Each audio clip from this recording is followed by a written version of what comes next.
Whoops. Take it in the center, directly over the wound. Okay?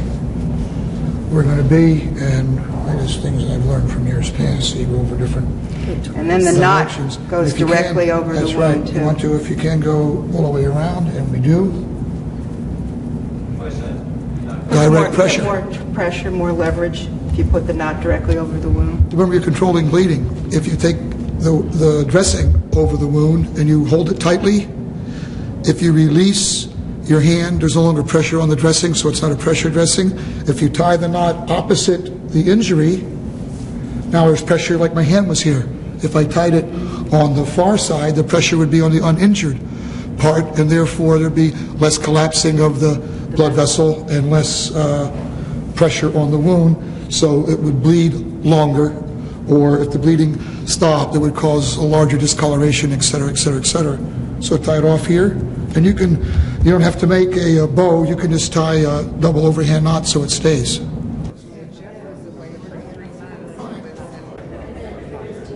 Okay, like this? Yeah. Is it too tight? No. Anyone know the difference between a strain and a sprain? Okay. A strain is a pulled muscle. Okay. A sprain is an injury to a joint where tendons and ligaments are injured. It's a more serious injury. If it occurs in your ankle without an x-ray, you can't tell if there's a fracture or just a sprain. You can get the same amount of swelling and discoloration as you would with a fracture. The symptoms that you would see with a fracture, and you can also see this with sprains, so that's why you treat them all like fractures, are pain and tenderness, okay? Swelling and discoloration if there's bleeding into the tissue, deformity, of course, and grating when the bone ends are moving against each other. It's an awful sound. Also shortening. You particularly would see that if someone falls and fractures a hip, the leg would be shortened and externally rotated. It's actually shorter, one leg's shorter than the other. We see that a lot in the emergency room, and right away we know it's a fractured hip. The treatment for fractures or any other injury you might consider might be a fracture would be immobilization. That's the first thing. You don't want those bone ends to move and cause more tissue damage and pain.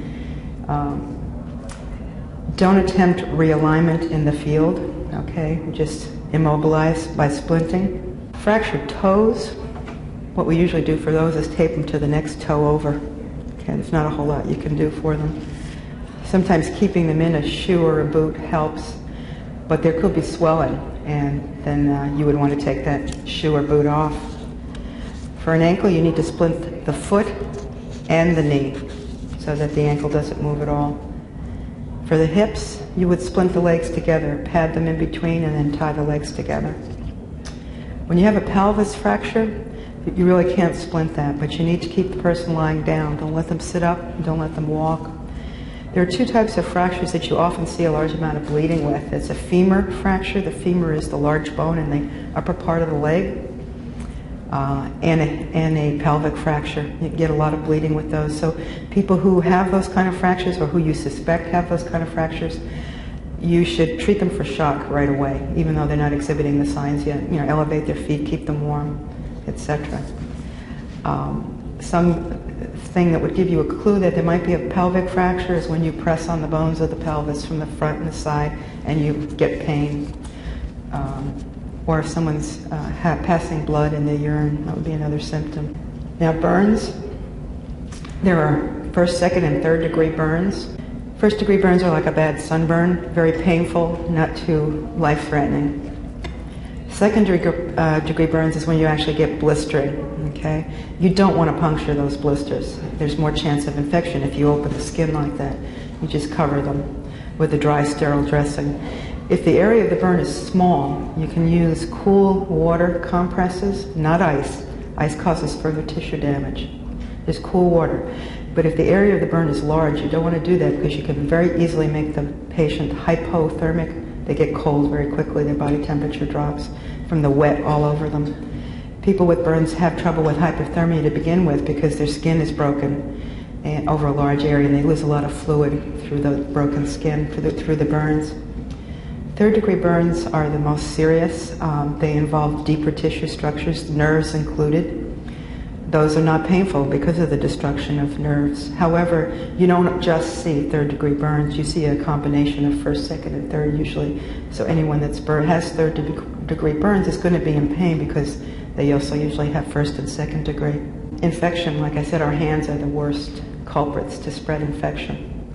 And so you need to wash between each person that you assess. That's hard to do out there with no water. Another thing you might put in your first aid kit is some kind of antiseptic hand wipes. Or even just if you're washing with soap and water in a bucket, someone pouring the water over you. But again, if you're conserving water, that's difficult. Alcohol too, I mean, although it doesn't really kill bacteria, any kind of washing and cleansing of the hands is better than none at all. And just because you wear gloves does not mean you don't have to wash your hands, okay? You change your gloves between people and you wash your hands too. If you don't have gloves, use some kind of barrier, a paper bag, a newspaper, saran wrap, aluminum foil, something. All right, open the airway and then get down. So put your cheek right next to their mouth and nose and look toward their chest and watch their chest rise and fall and feel the hot exhale on your cheek. That's what you want to do. That's how you assess breathing. All right, now I'm going to be the victim, and they're going to log roll me in C-spine and then put C-spine on me by using just various types of things you might be able to do. And once again, you're not professional rescuers. You wouldn't have hard collars, not going to have all the kinds of equipment that people who do this professionally do, but you could make a magnificent difference by just doing simple, basic things. Okay. Here. No, I want mouth to mouth. Okay. Want to help me? Okay, so again, like Leonard said, you have to support the head, turn it to midline, lift up that arm, grab the torso, and on the count of 3, that helps you coordinate it, okay? 1, 2, 3. Okay. Now, if we were really coordinated, we had to have this underneath him, so when he rolled back over, he was on it, right? Of course, at the same time, we're still doing ABCs on him, you know, airway, breathing, circulation. And he seems to be doing fine. He's got a Good pulse. Okay. No pulse. Okay, now, we're assuming that he has a C-spine injury, okay? And even if he's unconscious and you palpate the neck, you'll see them wince or pull away from the pain. And you wrap him like that, okay, to keep him from moving. Tape it in place. Can I have the pillows? The rolled up towels too. Now, when you log roll him, you can put a backboard behind him and roll him onto the backboard. There's a lot of things you can use for backboards. Doors. For kids, you can use ironing boards. Small adults, perhaps, maybe 2. There was one neighborhood group I had. One of the guys was a carpenter, and he'd actually made backboards with the little holes in the, and that makes it easy to pick up. Okay, otherwise you've got to try and tip the board up a bit and scoot your hand under there to pick it up. And when you have somebody in a get up like this, you want to tape them down too, because if they wake up later, if they're unconscious and wake up later, their first impulse is to get up. Also, if they're conscious and you start manipulating their head and putting this under their neck, they're going to try and help you by lifting up their head. So tell them what you're going to do and put your hand on their forehead to remind them not to do that, okay, because it's almost a reflex. They'll lift up to help you. And then you want to tape them in place. Don't tape eyebrows, okay? Especially bushy ones like Leonard's. You would tape on his forehead like this, down to the board, tape under the board, so he's actually on the board. You could do another one across his chin, too, to keep him from moving. So you don't want to bring his head down too far. And you need to secure him all the way down on the backboard. You could use ties like this or straps, you know, across his chest, across his abdomen, across his hips, his thighs, his ankles, making them tight enough to keep him in place, but not too tight that you're going to cut off his respirations or tourniquet him.